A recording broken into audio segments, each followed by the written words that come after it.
ರಾಜೇಂದ್ರನ ಎದುರಿಸಕ್ಕಾಗದೆ ಅವನ ಬೆನ್ನ ಹಿಂದೆ ಸಂಚು ಮಾಡಿ ಅವನನ್ನ ಮುಗಿಸ್ಬಿಟ್ರಲ್ಲ ನೀವೆಲ್ಲ. ನಿಮ್ಮನ್ನು ಯಾರನ್ನು ಉಳಿಸಲ್ಲ.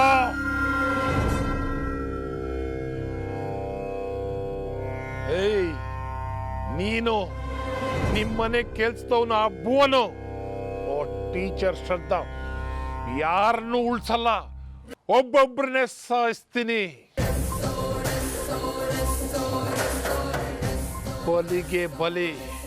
ಇವತ್ತು ಹೇಗೋ ನೀನ್ ಬಚಾವಾಗಿ ಹೋದೆ, ಆದ್ರೆ ಬಿಡಲ್ಲ. ಮುಂದಿನ ಸಲ ನಾನೇ ಖುದ್ದಾಗಿ ಗುರಿ ಇಡ್ತೀನಿ. ಏ ಗಜೇಂದ್ರ, ಹಾಗೆ ಸಾಧಿಸ್ಬೇಡ. ನೀನ್ ಅಂದ್ಕೊಂಡಿರೋದು ಸತ್ಯ ಅಲ್ಲ. ರಾಜೇಂದ್ರನ್ ಸಾವಿಗೆ ನಾನು ಕಾರಣ ಅಲ್ಲ.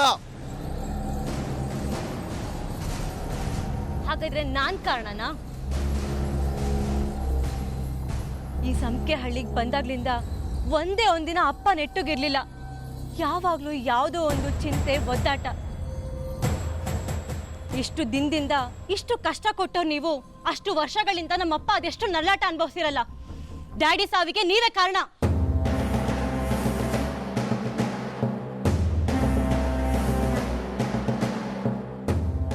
ಆದ್ರೆ ಅಪ್ಪನ ವಂಶ ಇನ್ನೂ ಬಾಕಿ ಇದೆ.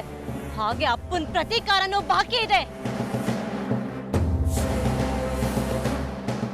ಎಲ್ಲ ಒಂದೊಂದಾಗೆ ತೀರಿಸ್ತೀನಿ ನಾನು. ಬಿಡಲ್ಲ, ಯಾರನ್ನು ಬಿಡಲ್ಲ. ನೋಡಮ್ಮ ಸುಕನ್ಮತಿ, ಮುಂಚೆ ನಿಮ್ಮ ತಂದೆ ನಾನು ಹೇಗಿದ್ದೀವಿ ಅಂತೇಳಿ ಬಹುಶಃ ನೀನು ನೆನಪಿರ್ಲಿಕ್ಕಿಲ್ಲ. ಅಷ್ಟು ಚಿಕ್ಕವಳಿದ್ದೆ ನೀನು.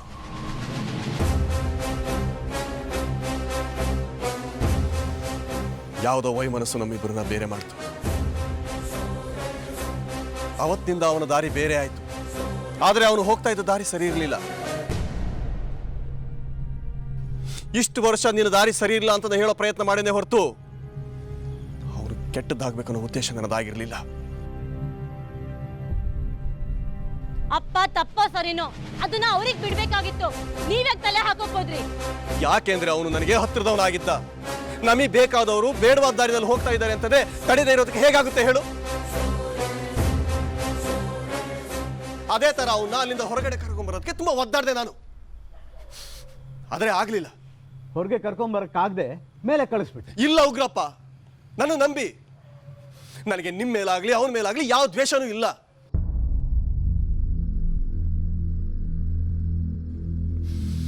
ಅವನು ಯಾಕೆ ಹಾಗೆ ಮಾಡ್ಕೊಂಡು ನನಗೆ ಖಂಡಿತವಾಗಿಯೂ ಗೊತ್ತಿಲ್ಲ. ಅವನ ಸಾವಿನ ವಿಚಾರವಾಗಿ ದೇವರ ಸತ್ಯವಾಗ್ಲೂ ನನಗೇನೂ ಗೊತ್ತಿಲ್ಲ.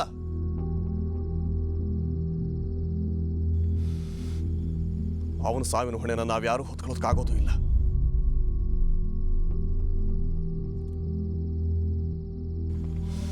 ಹಾಗೇನೆ ತಲೆಗೆ ತಲೆ ಅಂತ ಹೋದ್ರೆ ಒಂದಿನ ಎಲ್ಲರೂ ಖಾಲಿ ಆಗ್ತೀವಿ. ಸಂಪಿಗೆ ಹಳ್ಳಿನಲ್ಲಿ ನದಿ ಹರಿತಾ ಇದೆ, ಆದರೆ ರಕ್ತ ಹರಿಯೋದು ಬೇಡ. ಇಷ್ಟು ಹೇಳಬೇಕಾಗಿತ್ತು, ಹೇಳಿದ್ದೀನಿ. ನನ್ನ ಮಾತು ನಿಮಗೆ ಅರ್ಥ ಆಗಿದೆ ಅಂತ ಅಂದ್ಕೊಳ್ತೀನಿ. ಬೆಳಕೇ ಬೆಳಕೇ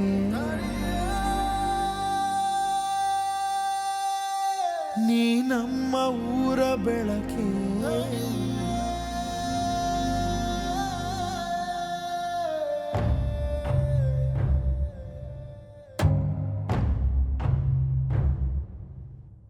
ಬೆಳಕೇ ಶ್ರದ್ಧಾ, ನೀ ನಮ್ಮ ಇವನ್ನ ಬಿಟ್ಟು ಹೋಗ್ತಾನ? ದೂರಾದರೆ ನೀ ಹೋದರೆ ಬೆಳಕಾಗದು. ಅಪ್ಪಾಜಿ, ಈ ಮನೆ ಮಗ ಇವರು ನೋಡಕ್ಕೆ ಮತ್ತೆ ಬಂದೆ ಬರ್ತಾರೆ. ಕಾಯೋ ಕಣು ಇವನು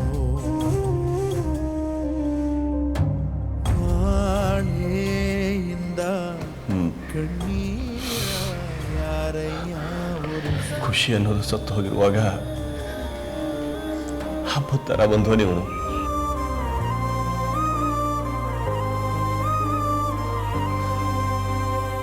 ನನಗೆ ಮತ್ತೆ ಜೀವನ ತುಂಬಿದವನು ಇವನು. ಅಂಥವನು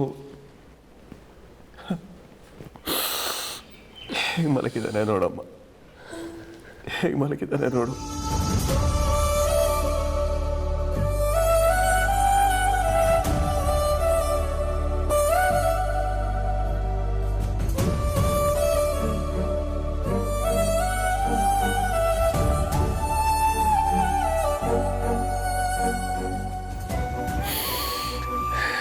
ಏನು ಮಾಡೋಕ್ಕಾಗ್ತಾ ಇಲ್ಲ.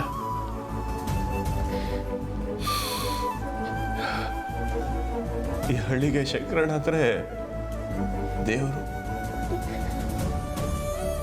ಅಂದ್ರೆ ಮನೆ ಒಳಗಡೆ ಏನು ಮಾಡೋಕ್ಕಾಗದೆ ಶಕ್ತಿ ಕಳ್ಕೊಂಡಿರೋ ಒಂದು ಮುದಿ ಜೀವ ಅಷ್ಟೇ.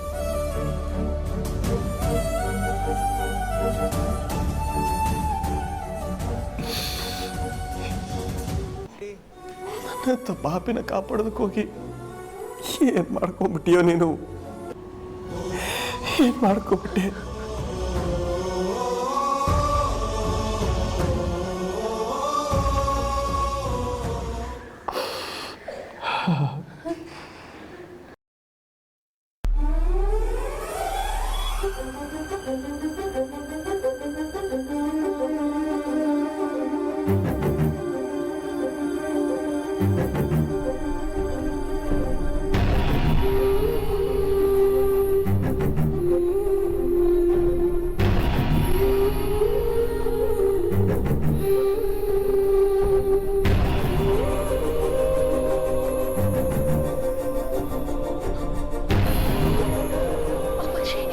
ಅಪ್ಪಾಜಿ ಪವನ್ ಪ್ರಜ್ಞೆ ಬಂದಿದೆ.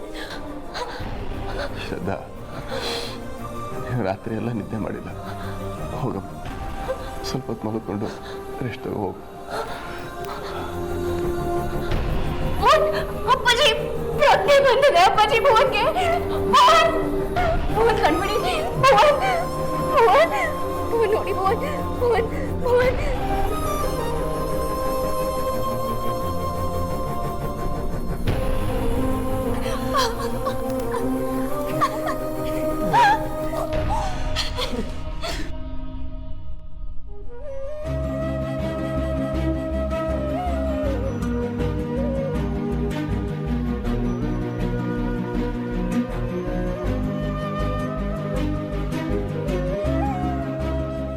ಏ ಬೋದ, ನಂಗೆ ಗೊತ್ತಿತ್ತ ನೀನು ಇಷ್ಟು ಬೇಗ ಸಾಯೋದಿಲ್ಲ ಅಂತೇಳಿ. ನಿನ್ನ ಜೊತೆ ಇನ್ನು ಎಷ್ಟೆಲ್ಲ ಜಗಳ ಆಡೋದು ಬಾಕಿ ಇತ್ತು, ಅದನ್ನೆಲ್ಲ ಬಿಟ್ಟು ಹ್ಯಾಂಗೆ ಹೋಗ್ತಾ ಮರ್ಯ ನೀನು?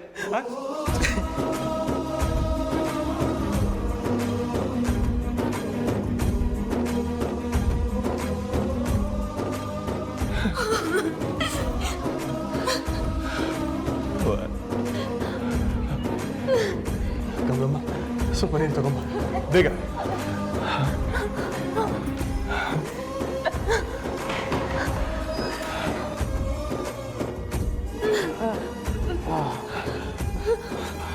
ತುಂಬ ನೋಡ್ತಿದೀಯಾ?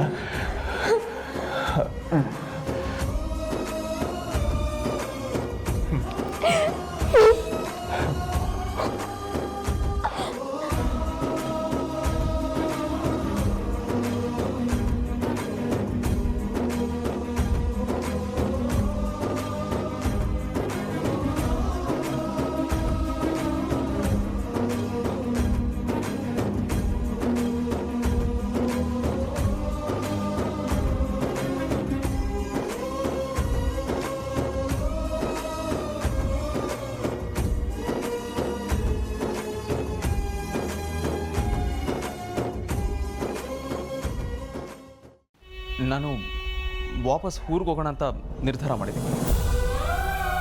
ಹೇಳು, ನಾನು ಯಾರನ್ನೂ ಪ್ರೀತಿಸಲೇಬಾರ್ದ?